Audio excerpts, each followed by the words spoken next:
Last year in Vermont, a sweeping criminal justice reform bill signed by the governor included a rule that allows inmates to earn time off their sentence for good behavior.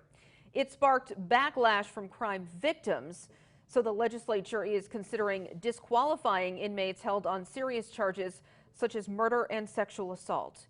State House reporter Devin Bates joins us live in the newsroom with the latest on the discussions today from lawmakers. Devin? Yeah, Lauren, Vermont Attorney General TJ Donovan played a big role in developing the initial earn good time rule last year, and today he admitted to lawmakers that it was a mistake to not gather feedback from the victims of serious crimes.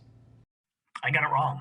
I didn't think as deeply as I should have about the impact it would have on not only victims, but victims' families. Vermont Attorney General TJ Donovan believes the latest proposal for earn good time in Vermont strikes a balance between reform and victims' rights and safety. Victims of serious crimes and their families who have opened up to Vermont lawmakers about the fear surrounding a possible early release of an offender wouldn't have to worry about that under this new proposal. These cases that have been previously adjudicated, we're not going to change that sentence.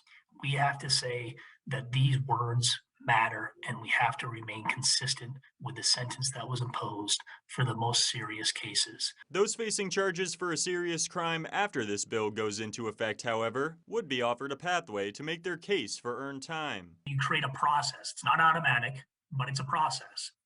You have notice, you have a hearing. Whether or not somebody is entitled to it or not really would be a question for the judge. When the initial earn good time rule took effect in January as part of the larger Justice Reinvestment Bill, victims were largely in the dark about its details, which was one of the more troubling pieces of the discussion for State Rep Karen Dolan. It sounds like there's a gap in the system.